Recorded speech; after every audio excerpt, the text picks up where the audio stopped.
Kalau aja gue bisa dapat 1 juta followers di TikTok atau Instagram, hidup gue pasti bakalan auto makmur, cuan ngalir terus dan juga nggak perlu lagi pusing mikirin tagihan. Masa sih beneran? Selamat datang di episode 3 dari playlist Organic Funneling, di mana kita akan membahas strategi cuan tanpa menggunakan iklan berbayar. Seperti detailnya, yuk langsung kita bahas ya. Jadi di dunia perkontenan hari ini ada satu jebakan Batman yang sering banget bikin konten kreator pemula dan bahkan juga yang udah berpengalaman terjebak dalam delusi kesuksesan. Ingat ya, delusi kesuksesan. Jadi bukan sukses beneran gitu ya. Nah, sesuatu yang kita sebut sebagai vanity metrics atau alias metrik harga diri. Nah, kalau kita ngambilnya konteksnya adalah sebagai konten kreator ya, vanity metricsnya mereka, kalau goalnya mereka adalah untuk bisa hidup dari konten ya, vanity metricsnya mereka adalah mendapatkan jumlah subscribers dan followers sebanyak-banyaknya. Itu disebut sebagai vanity metrics. Karena jumlah subscribers dan followers itu tidak berkorelasi langsung terhadap seberapa sukses seseorang. Ada orang yang subscribersnya kecil, followersnya kecil, tapi jumlah penjualan produk digitalnya luar biasa gede kayak gitu. Jadi itu tidak berkorelasi sama sekali. Nah, saking populernya si Vanity Metrics ini, itu ada satu buku yang judulnya adalah 1 Million Followers dari Brandon Kane. Ini bukunya. Nah, buku ini menjelaskan tentang bagaimana caranya bisa mendapatkan 1 juta followers, dan ini adalah jadi best selling book ya, karena orang ngejarnya vanity metrics, bukan ngejar untuk bisa cuan dan gimana cara bisa hidup dari konten. Enggak, mereka ngejarnya ini 1 juta followers. Nah, di si Brandon Kane ini ngebahas tentang banyak hal sih dia ya.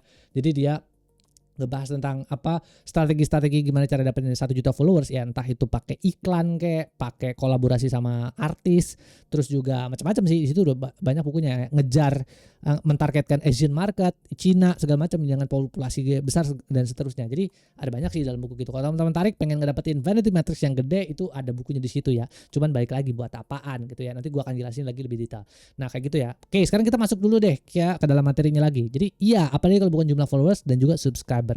Sumpah jangan mau ditipu. Ini adalah ilusi terbesar abad ini. Kenyataannya banyak banget kreator dengan centang biru dan juga pengikut yang dan jutaan pengikut yang diam-diam pusing 7 keliling tiap akhir bulan. Kenapa? Karena mereka nggak tahu cara mengubah jutaan pasang mata itu jadi rupiah di rekening mereka. Mereka punya kepopuleran tapi nggak punya bisnis nyata. Nggak tahu nyari duitnya gimana gitu kan. Nah, sebaliknya ada kreator siluman dengan followers yang nggak sampai 10.000, bahkan kurang kecil banget, nggak ada bener-bener totally nggak ada ya nggak ada receh lah, kecil banget gitu ya, tapi tiap bulan bisa closing produk digital yang bernilai belasan hingga puluhan juta rupiah secara konsisten.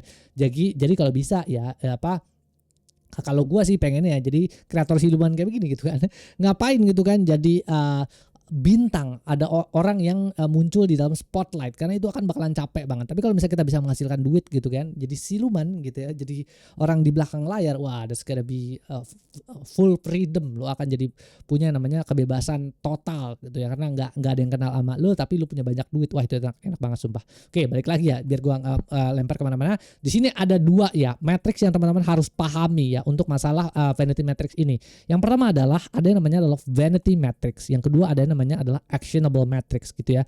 Jadi kalau teman-teman mau sukses, pengen ya goalnya teman-teman itu adalah pengen bisa hidup dari konten, teman-teman harus lebih ngelihat yang namanya adalah actionable metrics gitu ya.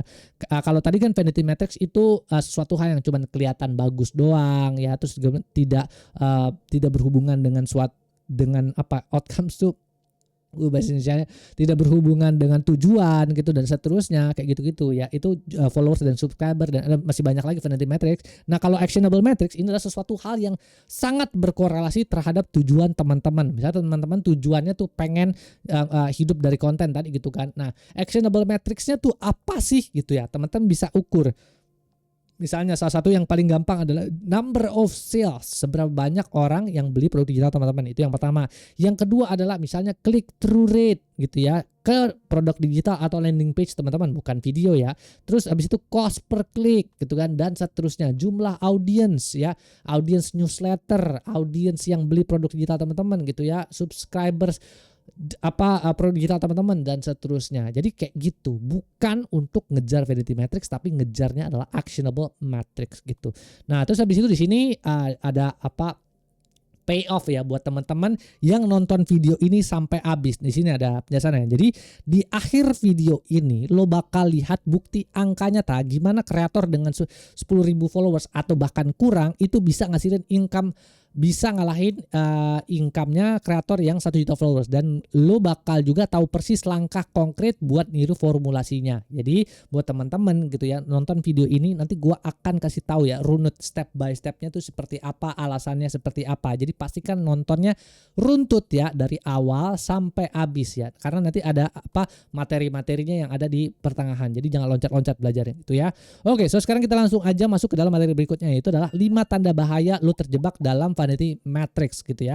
Jadi sebelum kita masuk ke solusinya, lu perlu tahu dulu nih, apakah lu udah terjebak di dalam kubangan yang disebut sebagai vanity matrix atau belum. Cek 5 tanda bahaya di bawah ini. Yang pertama adalah views naik tapi produk lu nggak laku. Artinya adalah ya lu mengundang orang-orang yang salah gitu ya masuk ke dalam akun lu atau channel lu. Itu yang pertama. Jadi pastikan adalah kalau channel lu itu atau akun lu itu ketika viewsnya naik itu juga produknya juga pasti laku. Tapi kalau misalnya nggak laku, ada yang salah dari konten lu, maka itu harus dilakukan audit. Itu lu masuk ke dalam lingkaran vanity matrix. Yang pertama. Kedua adalah DM penuh tapi isinya minta gratisan. Nah, ini biasanya ya gitu, balik lagi lo ngundang orang yang salah, orang-orang yang kau mending yang cuman mau mintanya gratisan doang gitu.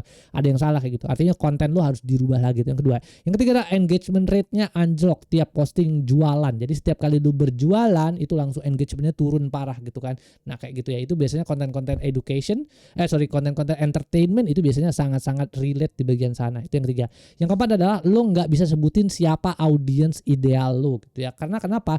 Audiens yang gede banget yang 1 juta followers ini ya, mereka nggak bisa benar-benar totally nyebutin audiensnya mereka siapa. Kadang-kadang ya ada ibu-ibu yang nggak sengaja kepencet, ada juga bapak-bapak yang lagi nongkrong di warung kopi segala macam. Apa nih kayaknya seru nih, udah pencet aja. Tapi abis itu nggak pernah nonton lagi. Ada anak kecil yang lagi scroll mainan HP ibunya segala macam. Wah lucu nih, udah subscribe tapi nggak tahu isinya apa kayak gitu ya. Jadi itu yang keempat. Kalau lu kayak begitu gitu kan, lu banyak jumlah subscriber tapi jumlah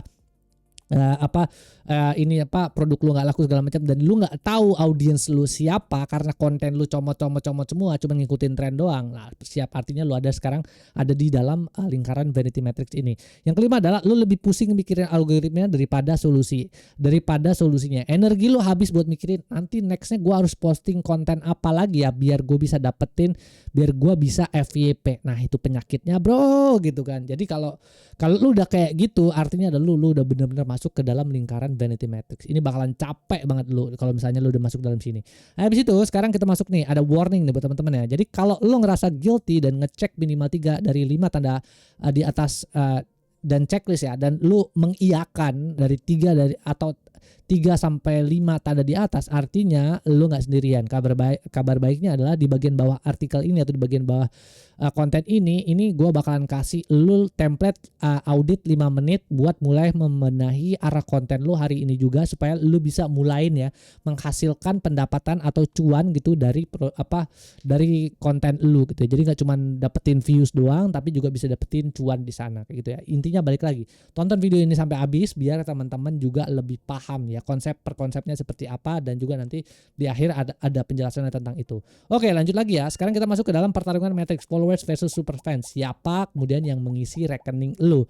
Mari kita bedah secara ilmiah kenapa jumlah followers itu seringkali enggak berkorelasi langsung dengan tebalnya dompet lu. Kuncinya ada di perbedaan antara followers casual versus super fans atau true fans ya. Kalau followers casual itu biasanya yang kayak gitu ya, cuma nonton ya udah scroll kayaknya seru nih ya udah subscribe, habis itu kayaknya segala macam bla bla bla, cuman nge-likes doang segala macam tapi tidak benar-benar engage. Sedangkan kalau super fans atau true fans adalah sesuatu orang yang benar-benar nungguin lu. Kayak ini kontennya seru nih. Ini orang ini mau ngerjain apa lagi nih? Orang gila ini mau ngerjain apa lagi nih berikutnya? Inovasi apa lagi yang mau dibawa sama dia gitu kan. Jadi mereka benar-benar kayak super fans kayak gitu ya. Nah, benar-benar nungguin lu, itu yang disebut sebagai true fans. Nah, ini ada perbedaan karakteristiknya ya di sini ya. antara followers casual dan juga followers super fan. Kalau followers casual itu alasan follow atau subscribe-nya adalah terhibur sesaat oleh tren meme dan viral, karena ya konten lu biasanya konten-konten trending ya, cuman gitu kan, joget-joget nggak jelas segala macam dan seterusnya kayak gitu ya. Sedangkan kalau super fans atau true fans itu adalah memburu solusi ya. Mereka butuh solusi konkret atas masalah spesifik mereka. Jadi setiap kali lu postingan sesuatu gitu ya, lu ngupload video sesuatu, itu orang pada nungguin apa nih, orang mau bikin apa lagi. Salah satu yang paling sederhana, contoh yang paling sederhana, kalau ada kalau ada event Apple baru ya, event HP baru dari Apple, nah lu nungguin apa enggak gitu kan, lu tungguin ada iPhone 19, ada iPhone 20, semua orang pada kayak waduh gue pengen beli dan itu disebut sebagai true fans. Nah kalau ada nih Android mau ngeluarin HP baru, oh Android, apaan tuh Android? Ya udah deh, ya udah emang Android ada apaan sih? Oh ya udah, emang gimana? Ah udah biasa aja gue kayak gitu ya. Jadi itu disebut sebagai casual, analogi sederhananya, contoh sederhananya kayak gitu ya. Jadi itu casual followers yang pertama. Yang kedua adalah super fans yang bener-bener nungguin wah ini inovasi apa lagi berikutnya. Nah itu ya kayak wah kayak mereka bener-bener suka banget sama produknya atau sama elunya kayak gitu ya. Jadi kayak gitu. Itu disebut sebagai alasan follow-nya itu. Nah yang kedua adalah intensi membelinya sangat rendah, cuma mau yang gratisan aja ya. Tipikal yang Android segala macam. Ya gue tidak merendahkan Android ya segala macam, tapi ini cara yang paling sederhana. Yang kalau bisa yang semurah-murahnya segala macam bla bla bla kayak gitu ya. Nah kalau misalnya kayak gini true fans, misalnya orang-orang yang beli HP-HP yang mahal-mahal segala macam, mereka mau spending lebih gede lagi gitu kan, karena kenapa? Karena mereka mau beli segala macam lah, mau beli brand segala macam, alasannya banyak ya. Tapi intinya adalah mereka punya rasa yang lebih tinggi atau intensi yang lebih tinggi untuk bisa membeli produk teman-teman gitu. Itu yang kedua. Yang ketiga, tingkat kredibilitasnya juga berbeda. Ya ini ada yang ini kecil, yang ini gede gitu ya. Kalau rasio konversinya, terutama rasio konversinya, kalau misalnya di sini ngeposting sesuatu 10 video dulu atau 100 video dulu baru kayaknya bakalan ada yang beli. Tapi kalau misalnya di sini true fans itu misalnya ngepost 10 video gitu kan, mungkin satu orang bakalan beli itu, atau mungkin kalau udah gede banget ya ngepost satu video 4 atau 5 orang bisa langsung beli kayak gitu dan seterusnya. Kemudian potensi cuannya akan jadi jauh lebih gede. Akunnya ada 100.000 followers tapi 0 rupiah kalau nggak ada funnelnya sama sekali. Kalau misalnya di sini potensi cuannya adalah akunnya 1.000 followers atau kurang, nah ini bisa dapetin puluhan juta funnel bofunya kalau bofunya jalan kayak gitu. Ini ada juga ya kalau untuk masalah ini followers casual dan super fans ini juga berhubungan dengan konsep yang disebut sebagai EAT atau expertise, authoritative-ness dan juga trustworthiness gitu ya. Jadi kalau teman-teman yang memang ngejarnya atau bikinnya adalah true fans, itu biasanya lebih punya yang disebut sebagai EAT, expertise. Si fansnya atau audiensnya akan ngelihat lu sebagai seorang yang punya expert, yang punya authority di situ, dan juga dia bisa dipercaya orangnya kayak gitu ya. Jadi itu ya hubungannya. Ini sebenarnya udah gue jelasin secara lengkap di kursus gue yang namanya Kreator Viral.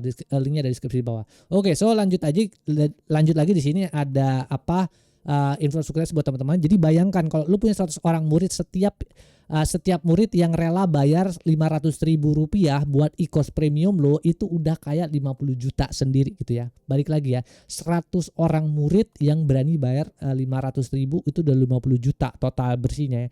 Masuk ke kantong lo. Pertanyaannya, butuh berapa juta followers buat dapat nominal yang sama kalau lu cuma ngandelin endorse doang, recehan, terus juga ngandelin AdSense. Apalagi AdSense di Indonesia itu lu gak bakalan bisa dapetin apa-apa dari sana kayak gitu ya. Jadi pastikan adalah lo ngejar true fans yang benar-benar di sana, terus juga lo punya bisnis model yang paling lo punya bisnis model yang pas untuk bisa hidup dari konten kalau emang itu tujuan lo kayak gitu ya.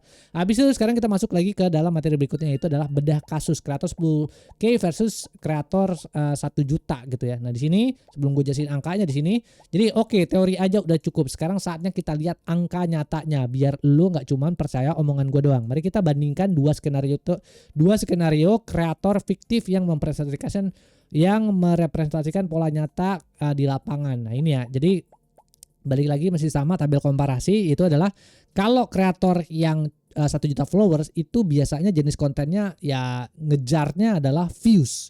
ya mindset mereka gimana caranya FYP, gimana caranya ngejar views segala macam kayak gitu. Ini biasanya isi kontennya tren joget-joget, meme, challenge viral, yang nggak ada sesuatu hal yang benar-benar spesifik yang dibahas sama dia tuh jarang banget kayak gitu ya. Nah kalau misalnya untuk yang kreator B, yang kreator 10.000 followers yang benar-benar ngejar true fans, itu biasanya bentuknya edukatif ya, spesifik niche, misalnya ngebahas tentang copywriting, ngebahas tentang produk digital, ngebahas tentang apa segala macam, bener-bener niche di dalamnya. Itu yang pertama. Yang kedua, rata-rata viewsnya ini lebih kecil tapi jumlah penjualannya lebih gede dan seterusnya. Kualitas audiensnya umum bapak-bapak, emak-emak gitu, nenek-nenek gitu, anak kecil bocah gitu kan umur 2 tahun. Tontonannya nggak jelas-jelas kayak gitu. Email listnya juga kecil gitu ya. Di sini nggak ada sama sekali. Kalau ini gede, punya email list dan juga punya subscriptions mereka sendiri gitu, punya membershipnya mereka sendiri. Habis itu berikutnya sini ada produk digital, nggak ada cuman ngandelin endorse doang. Ini produk digital ya. Kalau kreator B itu e-course-nya 750.000 dan seterusnya. Ini bahkan mereka berjualan tripwire, mereka ngejualin core offer, mereka jualan high sales ticket, mereka private coaching, macam-macam lah mereka jual. Ini bisa ratusan juta atau bahkan miliaran tiap bulan ini bisa gitu ya. Habis itu berikutnya konversi per bulannya 0 penjualan produk sendiri. Kalau misalnya followers yang true fans itu 40 e-course plus 60 template pack dan seterusnya. Ada banyak banget variasinya. Dan seterusnya ini pendapatan produk digitalnya 0, terus juga pendapatan endorse-nya mungkin 5 juta mungkin ya sekali endorse segala macam, dan ini mungkin bisa 2 bulan sekali, 4 bulan sekali, 6 bulan sekali, bahkan 1 tahun sekali pun kadang-kadang belum ada. Sedangkan kalau pendapatan produk digital yang benar-benar dibangun dari awal gitu, yang berjualan produk digital nih ya, ini itu bisa mendapatkan 45 juta setiap bulan, bahkan bisa lebih ratusan juta sampai miliaran pun bisa gitu ya dari produk digital, dan itu sustain ya, setiap bulan dapet terus kayak gitu. Jadi balik lagi ya, kalau menurut gua, kalau lo bener-bener tujuan lo adalah untuk bisa hidup dari konten, kejarnya kreator B, jangan kejar vanity metrics ini atau subscriber atau follower, tapi kejar yang di bagian sini kayak gitu ya. Nah itu, nah sekarang kita masuk nih ke dalam angkanya ya, the new creator math gitu ya.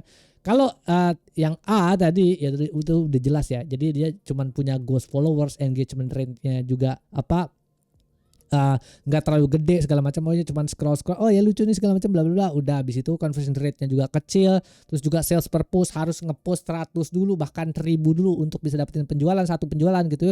Nah kalau di sini itu yang punya true fans itu ya udah sales per post setiap kali ngepost mungkin bisa dapat 4 sampai 10 penjualan gitu ya. Jadi mereka ya ini yang bagian sini ini tajir banget sih dibandingin sama yang ada di sini kayak gitu ya. Nah itu sih.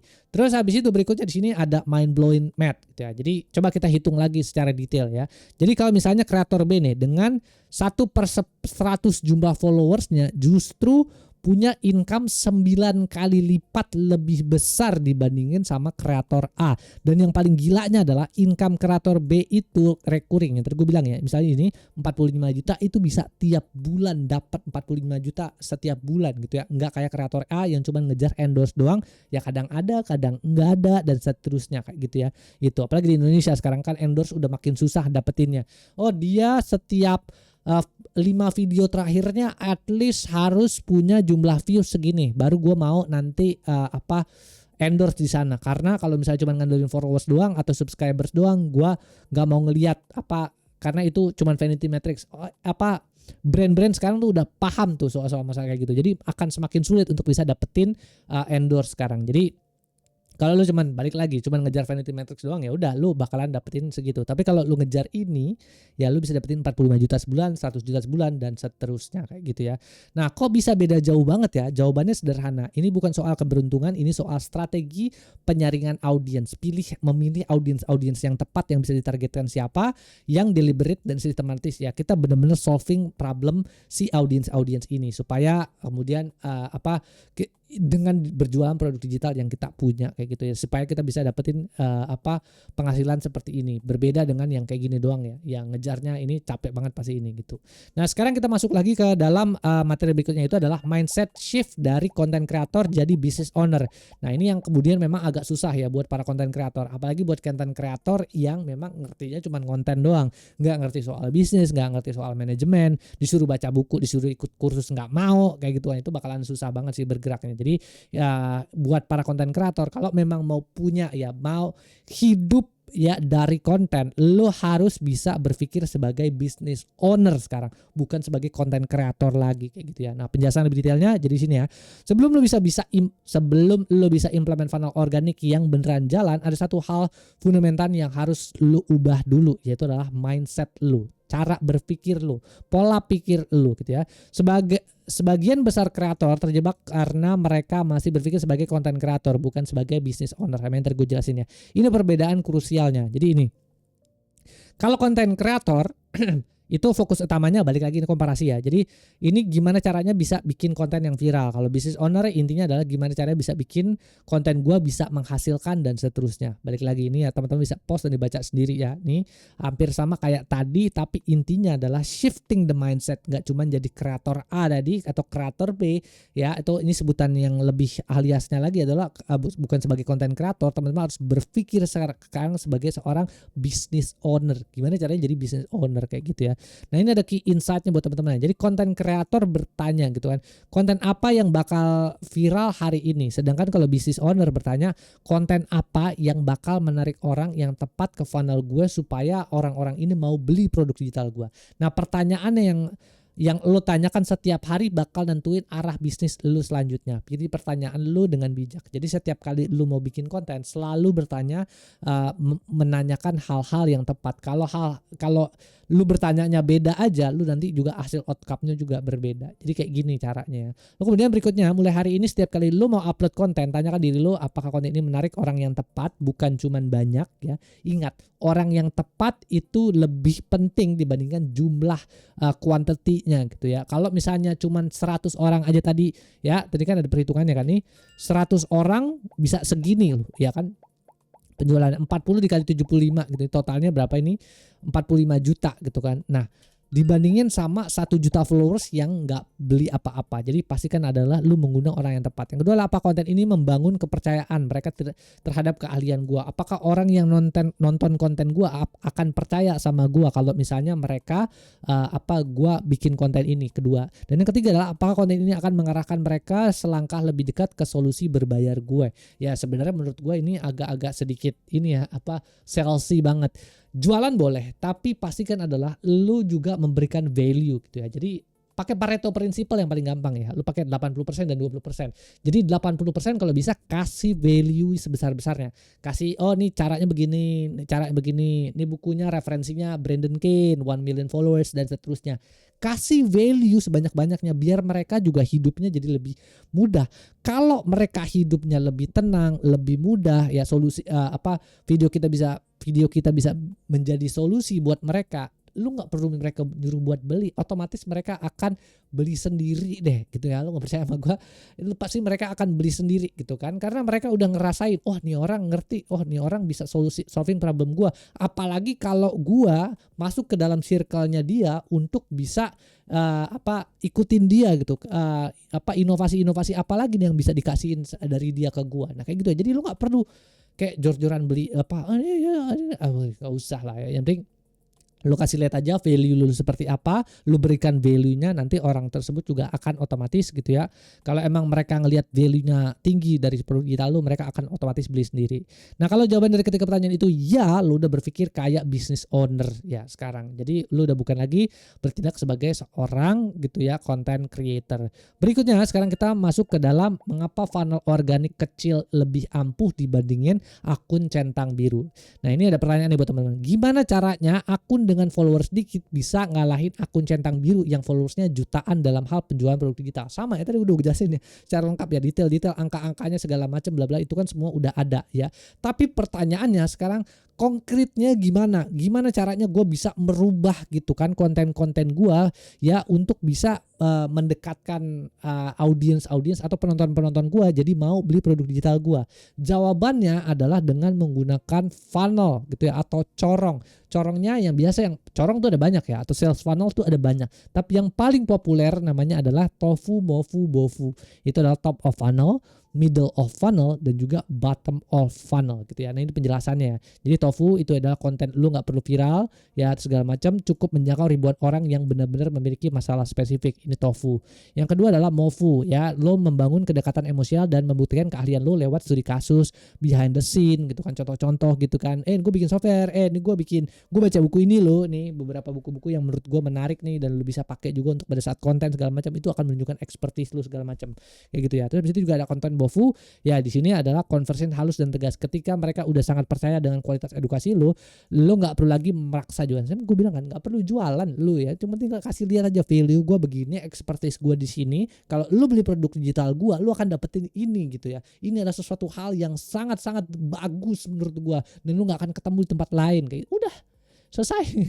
Nggak perlu ribet-ribet lagi gitu kan, jual-jual segala macam kayak gitu. Ini adalah alasan kenapa kreator digital yang cerdas lebih memilih merancang corong konversi, atau biasa juga disebut sebagai sales funnel kecil tapi bocorannya minim dibandingkan memilih corong raksasa tapi dasarnya bolong besar ya. Di sini ya mendingan bikin begini yang beli banyak di sini daripada bikin corongnya gede banget kayak gini tapi ini bocor di sini, ini bocor lagi banyak banget segala macam, nggak sampai sini dan nggak sampai penjualan yang ada di sini kayak gitu ya. Jadi kayak gitu sih. Nah ini ya ada tips sukses buat teman-teman. Memiliki corong kecil yang terarah itu jauh lebih gampang dikelola dan dipantau di tingkat keberhasilannya daripada yang gede gitu ya. Jadi berhenti minder kalau akun medsos lo saat ini masih sepi pengikut, kualitas interaksi jauh lebih mahal dibandingkan kualitas angka gitu ya. Balik lagi kalau masih ada yang kayak gue tapi followers masih kecil segala macem bla bla bla, gue nggak akan bisa deh jualan produk digital, nggak akan ada yang mau ya. Kalau lu masih berpikir kayak gitu, lu nggak akan bisa bergerak nanti ke depannya. Udah nggak usah peduli lah followers lu cuman ada 5 kayak yang subscribe, atau yang follow juga cuman nenek lo, kakek lo gitu kan, atau tetangga dari nenek lu, gua nggak peduli gitu. Yang penting adalah value apa yang lu bisa kasih ke orang gitu kan. Nah dari situ lu bisa juga berjualan produk digital dari sana. Ya udah, kalau emang orang itu merasa produk digitalnya berguna ya maka nanti mereka beli sendiri. Mereka nggak akan ngelihat kok jumlah followers dan subscribers dulu kayak gitu sih ya. Terus sekarang di materi terakhir adalah langkah aksi hari ini. Temukan studi kasus nyata ya buat teman-teman semua. Yang pertama adalah langkahnya adalah evaluasi akun media sosial saat ini. Apakah konten lu selama ini cuma ngejar viral doang, TOFU umum, atau udah mulai membangun kepercayaan? Itu adalah MOFU spesifik atau TOFU spesifik gitu ya. Yang kedua adalah cari satu masalah paling krusial yang dialami oleh audiens ideal lo, lalu buat satu postingan edukasi mendalam yang menyelesaikan masalah tersebut tanpa ada embel-embel jualan di akhirnya. Ya ini ya tinggal dibagi-bagi aja ke dalam funnel tadi, yaitu TOFU, MOFU, BOFU dan seterusnya. Ini ada template audit konten 5 menit. Oke, ini gua kecilnya supaya teman-teman bisa ngelihat sendiri di sini. Nah, ini biar evaluasi lo lebih terstruktur, pakai template audit ini. Audit cepat ini buat menilai 10 postingan terakhir lo. Apakah 10 postingan terakhir teman-teman itu sudah masuk sudah masuk ke dalam konsep atau MOFU BOFU tadi untuk bisa jualan produk digitalnya supaya bisa lebih efisien. Bisa pakai yang ini ya. Jadi nanti tinggal ini teman-teman bikin aja pakai di Excel segala macam, masukin nomornya, tanggal postnya berapa, jenis kontennya apa, apakah menyelesaikan, apakah ada CTA-nya jelas segala macam, terus dikasih skornya. Berapa skornya untuk konten tersebut? Seberapa menguntungkan konten tersebut? Apakah konten tersebut harus ada cerita lanjutan segala macam? Itu nanti kita bisa lihat semuanya di dalam skor yang ada di sini. Nah ini ya cara baca skornya juga nih ya, ini masih nyambung sama yang di sini. Lu masih terjebak di dalam vanity metric konten lu, kebanyakan hiburan tanpa arah bisnis yang jelas. Ini ya rata-rata 2-3. Lu udah di jalur yang benar tapi belum konsisten, perbaiki MOFU lu. Yang terakhir adalah rata-rata skor 3. Selamat, lu udah punya fondasi funnel organik yang saatnya scale up. Konten-konten lu diperbanyak aja berikutnya kayak gitu. Nah ya di sini ada pro tips lagi buat teman-teman. Lakukan audit ini setiap 2 minggu sekali atau bahkan seminggu sekali gitu ya, buat memastikan konten lu tetap on track dan gak hanyut terbukti dan hanyut terbukut tren yang nggak relevan sama bisnis lu gitu. Jadi pastikan adalah ini konten-konten semua teman-teman semua itu inline ya dengan bisnis yang teman-teman lakukan gitu ya. Ini tapi perjalanan kita nggak berhenti di sini aja. Setelah lu sadar kalau followers banyak itu bukan jaminan cuan, pertanyaan besar berikutnya adalah gimana caranya kita bisa menyaring audiens yang benar-benar berduit dan serius mau beli sejak detik pertama mereka lihat konten kita. Gimana cara otomatis menyingkirkan kaum mendang-mending yang cuma nanya-nanya doang tapi nggak pernah beli gitu ya. Kalau ada kaum mendang-mending, lebih baik ya lu fokuskan ya pekerjaan-pekerjaan lu, jawab aja tapi fokuskan pekerjaan-pekerjaan lu ke orang-orang yang beneran mau serius untuk bisa ngerubah kehidupan mereka. Karena value atau nilai dari suatu hal yang lu kerjain itu, kalau lu ketemu orang yang tepat itu nilainya akan sangat luar biasa besar gitu ya, dibandingin sama lu cuman ngurusin orang-orang yang mau gratisan doang gitu. Kalau lu terus-terusin membantu orang-orang yang cuman mau gratisan doang, nanti lo lama-lama akan kecapean sendiri karena effortnya tuh akan semuanya di lu. Tapi kalau lu ngebantuin orang-orang yang benar-benar kesusahan ya, terus juga orang-orang tersebut juga mau ngerubah dirinya, mau ngebantu dirinya sendiri gitu ya, dengan menghargai ngehargai apa yang lu udah lakukan gitu dengan cara beli produk digital lu ya, tentunya itu lu jadi lu punya mutual benefit di sana. Nah, kejar orang-orang itu, bantuin orang-orang yang kayak gitu ya. Jadi kayak gitu. Nah, terus habis itu berikutnya di sini ada trik terakhir buat teman-teman ya, tips terakhir buat teman-teman. Jadi, taktik psikologis ekstrim untuk bisa menyaring calon pembeli kaya ini bakal kita bongkar habis-habisan di episode berikutnya. Trik licik bikin konten tofu yang cuman menarik orang kaya doang gitu ya. Jadi gimana cara nyaringnya lebih detail lagi. Tadi kan kita udah bahas tuh ya, masalah tofu segala macam. Pastikan lu tonton episode selanjutnya biar nggak boncos melayani penonton gratisan doang atau kaum mendang-mending doang gitu ya. So jadi itu aja sih ya materi yang bisa gua sampaikan ya tentang jumlah followers atau vanity metrics gitu ya. Jadi jangan sampai kekejar ini semua supaya teman-teman juga bisa making sustainable living out of konten yang teman-teman bikin. Mudah-mudahan video ini bermanfaat dan mudah-mudahan video ini bisa ngebantu teman-teman solving masalah teman-teman. Kalau teman-teman suka sama videonya, jangan lupa bantu share, like, sama komen supaya banyak lagi teman-teman lain yang juga terbantu dari video ini gitu ya. Kalau teman-teman masih mau ngobrol sama gua, di situ ada website gua juga di aunsudah.com. Kalau mau ngobrol bisa lewat sana ya. Thanks for nonton. Oke, bye.